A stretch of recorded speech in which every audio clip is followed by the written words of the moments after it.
V-Guard presents कौन जीत रहा है, को पावर्ड बाय सेंसोडाइन एंड विमल। बोलो जुबां केसरी। प्रधानमंत्री जो है बार बार इस बात को ये कह रहे हैं, इसको आप लोग कैसे काउंटर करेंगे? प्रधानमंत्री जी को हमारा मैनिफेस्टो पसंद नहीं है, क्योंकि हमारे मैनिफेस्टो में सिर्फ काम की बात है। सिर्फ हम नौजवानों के लिए क्या करने जा रहे हैं, महिलाओं के लिए क्या करने जा रहे हैं, हम किस तरह से महंगाई को कम करेंगे, हम किस तरह से देश की संपत्ति वापस जनता के हाथों में डालेंगे, यही कह रहे हैं। इसीलिए प्रधानमंत्री जी शुरू से हमारे मैनिफेस्टो पे ऐसे अजीब अजीब से आक्रमण कर रहे हैं कि हम जाके भैंस चुरा लेंगे, लोगों की एक्सरे मशीन जाके लोगों के गहने घरों में ढूंढेंगे। अजीब अजीब से ऐसे बयान दे रहे हैं हमारे मैनिफेस्टो के बारे में कि हमें खुद देखना पड़ता है कि भाई ये क्या कह क्या रहे हैं, कहाँ से आई ये बात, क्योंकि हमारे मैनिफेस्टो में तो है ही नहीं। तो ये खुद बना भी रहे हैं बात बगैर पढ़े, खुद बना भी रहे हैं, फिर उस बात को उछलवा भी रहे हैं मीडिया में, क्योंकि पूरी मीडिया, जैसे आप जानते हैं अच्छी तरह, आप हंस रहे हैं आपका मुंह नहीं दिख रहा, मेरा तो दिख रहा है। आप जानते हैं कि पूरी मीडिया जो है बड़े बड़े खरबपत्तियों की है, तो अब आप दिखा भी नहीं पा रहे हैं। अब मैं जानती हूँ कि आप भी समझ रहे हैं, देखिए सच्चाई आप भी समझ रहे हैं। मैम, हमने तो उस दिन भी जो बात हुई, राहुल जी ने कही, आपने कही, हमेशा सबने, हमने जो भी बात कही हमने पारदर्शिता के साथ दिखाई है। वो बात मैं आपको स्पष्ट करना चाह रहा हूँ। लेकिन लेकिन बात यह है, देखिए चुनाव चल रहा है, जो असली मुद्दे हैं वो क्या है? बेरोजगारी, महंगाई, जो महिलाओं पे अत्याचार हो रहे हैं, मोटे मोटे जो जनता का संघर्ष है, जो किसानों की समस्याएं, ये हैं, ठीक है, ये हैं मुद्दे। इन मुद्दों पे चुनाव लड़ा जाना चाहिए। अगर डिबेट होते हैं मीडिया में, इन मुद्दों पे होना चाहिए। अगर भैया जरा आप चुप रहिए क्योंकि आपकी आवाज आ रही है, तो मीडिया में फिर चर्चा इसकी होनी चाहिए। अब क्या होता है कि प्रधानमंत्री जी और उनके जो भाजपा के नेता हैं वो सोचते हैं कि चलिए इन पे तो जवाब है नहीं, 10 सालों से आपने रोजगार नहीं बनाया। आपने कहा था 2 करोड़ रोजगार बनाएंगे, नहीं बने। आपने कहा था कि खेती से कमाई दुगनी होगी, नहीं हुआ, आधी हो रही है। आपने कहा कि महिलाओं को अत्याचार से बचाएंगे, जो अत्याचार कर रहे हैं उसकी रक्षा कर रहे हो आप हर समय। तो जो सच्चाई है कि आपने ये सब किया नहीं, तो इन मुद्दों पे आप डिबेट कर नहीं सकते, इन मुद्दों पे आप मंच पे जाके बात कर नहीं सकते। मीडिया आपका साथ दे रही है, क्योंकि जैसे जैसे जो छोटी अलग अलग अजीब सी बातें हैं जो आप उठाते हैं, या आपने कह दिया भैंस चुरा रही है कांग्रेस, तो पूरी मीडिया में छा गए।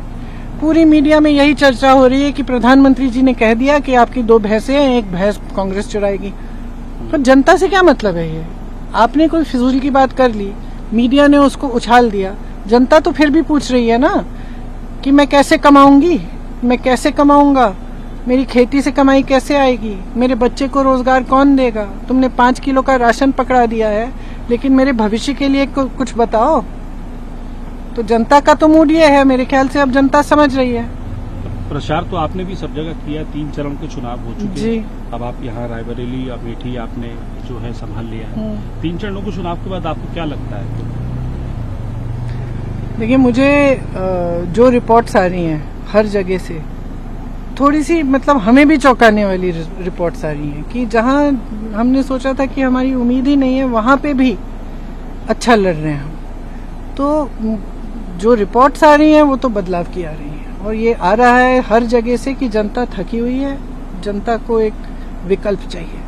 लेकिन आप लोगों के ऊपर, क्योंकि आप कह रहे हैं बात, प्रधानमंत्री जो कहते हैं वो बात पर चर्चा हो लेती है, प्रधानमंत्री ऐसा पाता है वो कुछ बोलेंगे तो उसके ऊपर आगे हाँ, बात तो होती उस पद की गरिमा भी है। देखिए, उस पद की गरिमा है, उस पद के प्रति भी कुछ श्रद्धा होनी चाहिए।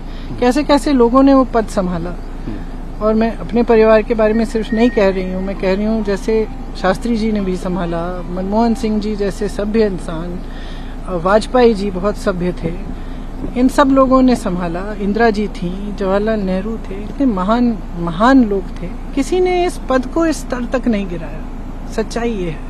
सच्चाई ये है कि किसी प्रधानमंत्री ने मंच पर ऐसी बातें नहीं की, सबसे पहले जो एकदम झूठी हैं, जिसका कोई मतलब, कोई इतनी भी श्रद्धा नहीं है जनता के लिए कि जो आप कह रहे हो उसमें थोड़ी सी सच्चाई होनी चाहिए, थोड़ी सी आंखों की जो शर्म होती है, बड़ों के साथ होती है। जनता बड़ी है हमसे, जनता के सामने कुछ कह रहे हो, मैं तो हमेशा 10 बार चेक करती हूँ, मुझे कोई भाषण के पॉइंट्स भी दे देता है, मैं 10 बार चेक करती हूँ भाई कि इसमें कुछ ऐसी बात तो नहीं है जो ठीक नहीं है, क्योंकि मेरे मुंह से नहीं निकलनी चाहिए, किसी और के से निकल मेरा तो कोई पद है ही नहीं, लेकिन इतनी श्रद्धा तो होनी चाहिए जनता के लिए। इनका इतना बड़ा पद है लेकिन इतनी कम श्रद्धा है कि कुछ भी बोल दो।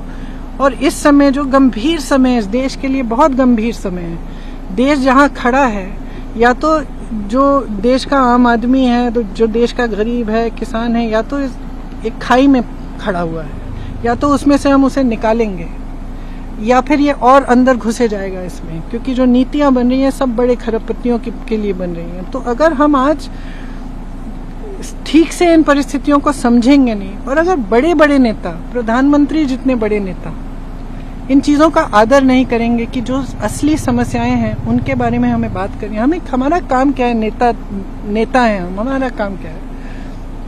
सबसे बड़ा काम तो मैं ये कहूँगी कि हमारा काम ये है कि जनता को जागरूक करना है अपने प्रति, अपनी पार्टी के प्रति, देश के प्रति, देश की जो परिस्थितियां हैं उसके प्रति। अगर हम नेता बनते हुए ये चाहते हैं कि जनता अंधकार में रहे, कि जनता को गुमराह कर दिया जाए, कि उनका ध्यान भटकाया जाए, या उनके जज्बातों के आधार पर हम वोट ले लें, तो हम बहुत बड़ी ज्यादती कर रहे हैं इस देश के साथ। राहुल गांधी निशाने पर रहते हैं। आज भी कहा उन्होंने कि शहजादे जो है वो बात नहीं करते, अब क्या कोई डील हो गई है अडानी अंबानी से, और जो है इसलिए बहुत सफाई दे रहे हैं प्रधानमंत्री। मैंने देखा पिछले 2-4 दिनों में बहुत सफाई दे रहे हैं, बहुत सफाई दे रहे हैं। और ये जो सबसे बड़े, तो खैर चलो मैं उस पर टिप्पणी नहीं करूंगी कि वो शहजादे कहते हैं मेरे भाई को, खुद तो शाहनशाह हैं, लेकिन वो छोड़िए।